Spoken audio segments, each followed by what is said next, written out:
দীপাকে প্রাণে মারার চেষ্টা করলো সন্ত্রাসী ইরা।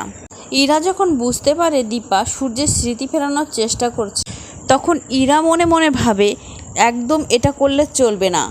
সূর্যের স্মৃতি ফিরে আসলে আমাকে আগে এই বাড়ি থেকে বের করে দেবে, তাই আমাকেই যা কিছু করতে হবে। সেই মতো ইরা একটা ওষুধ খেয়ে নেয় আর অসুস্থ হওয়ার নাটক করে সবার সামনে পড়ে যায়, যাতে সূর্যের দিক থেকে সব অ্যাটেনশন ইরার দিকে আসে। দীপা জানতো যে কোন ডাক্তারকে ইরা দেখিয়েছিল, তাই সেই ডাক্তারের কাছে নিয়ে যায়। ডাক্তারের লেখা প্রেসক্রিপশান দীপা দেখে এবং দীপার মনে খটকা লাগে যে ইরা যদি এতটাই অসুস্থ হবে তাহলে তার শারীরিক পরিবর্তন হয়নি কেন, সে তো দিব্য আছে সুস্থ মানুষের মতো। তখন দীপার সন্দেহ হয়। দীপা কাকাইয়ের কাছ থেকে মোবাইলটা নেয় এবং প্রেসক্রিপশানের ছবি তুলে নেয় দীপা মনে মনে ভাবে ইরা আসলে কি খেলায় মেতেছে, কি চায় সে, আমাকে সেটা জানতেই হবে যেভাবেই হোক। তখন দীপা সেই ফটোটা নিয়ে চলে যায় ডাক্তার সান্যালের কাছে এবং ডাক্তার সান্যালকে সমস্ত কিছু জানায় ইরার ব্যাপারে। ডাক্তার সান্যাল প্রেসক্রিপশনটা দেখে আর দীপাকে বলে যদি ইরার ক্যান্সার হয়েই থাকে তাহলে সেটা ফুটে উঠত, কারণ কেমোথেরাপি দেওয়ার পর তার চুল সব ঝরে যেত। সেই লক্ষণগুলো কি তুমি তার মধ্যে দেখতে পেয়েছো? তখন দীপা বলে না, এমন কিছুই আমি তার মধ্যে দেখতে পাইনি। ইরাকে নিয়ে যে সন্দেহ দীপার মনে তৈরি হয়েছে, দীপা সমস্তটা খুলে বলে ডাক্তার সান্যালকে।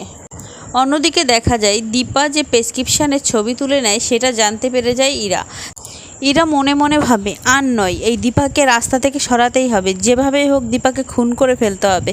এই দীপা বেঁচে থাকলে ডাক্তারবাবুর সামনে ঢাল হয়ে দাঁড়ায়।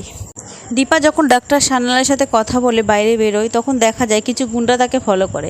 দীপা বুঝতে পারে না তারা কেন তাকে ফলো করছে। দীপা নিজের মন মতো হাঁটতে থাকে আর আচমকাই গুন্ডাগুলো তখন দীপাকে ধাওয়া করে। দীপা সেখান থেকে নিজেকে বাঁচিয়ে কোনো মতে সেনগুপ্ত বাড়িতে ফেরে এবং সেনগুপ্ত বাড়িতে গিয়ে দেখে ইরাকে হাসপাতাল থেকে বাড়ি নিয়ে আসা হয়েছে এবং দিদিয়া ইরাকে বলছে এই শাড়িটি তুমি পরবে আর সেজেগুজে আজকে ভাইয়ের সাথে তুমি থাকবে। দিদিয়ার মুখে এমন কথা শুনে দীপার খারাপ লাগলেও দীপা জানে ডাক্তারবাবুর সাথে তার ডিভোর্স হয়ে গেছে, তাই ডাক্তারবাবুর উপরে তার কোনো অধিকার নেই। দিদিয়া দীপাকে দেখতে পেয়ে দীপাকে বলে দীপা আমার কথায় তুমি কিছু মনে করো না, আমাকে ক্ষমা করে দিও দীপা। আমি জানি আমার এই কথা শুনে তোমার হয়তো খারাপ লাগছে, কিন্তু আমি কি করব বলো? ইরাকে তো ভাই একদিন বিয়ে করেছে, তাই ওকে ওর সম্মানটা দিতেই হবে। দীপা বাড়ি ফেরা মাত্রই ইরাকে জিজ্ঞাসা করে ইরা তোমার তো এইরকম শরীর খারাপ, তোমার তো ক্যান্সার হয়েছে, রিপোর্টটা সেমনটাই দেখাচ্ছে, তাহলে তুমি কি কেমোথেরাপি নিয়েছো? যদি নিয়েও থাকো তাহলে তোমার শারীরিক কোনো পরিবর্তন হয়নি কেন? আমি এই সমস্ত কিছু জানতে চাই তোমার থেকে। ইরা ঘাবড়ে যায়, বুঝতে পারে না দীপার কথায় কী উত্তর দেবে। অন্যদিকে দীপা বাড়ির সকলকে জানায় যে ডাক্তার সান্যালের সাথে দেখা করে যখন সে বাড়ি ফিরছিল আচমকা কিছু গুন্ডা তার উপরে অ্যাটাক করে। দীপা কোনো মতে সেখান থেকে বেঁচে বাড়ি ফেরে।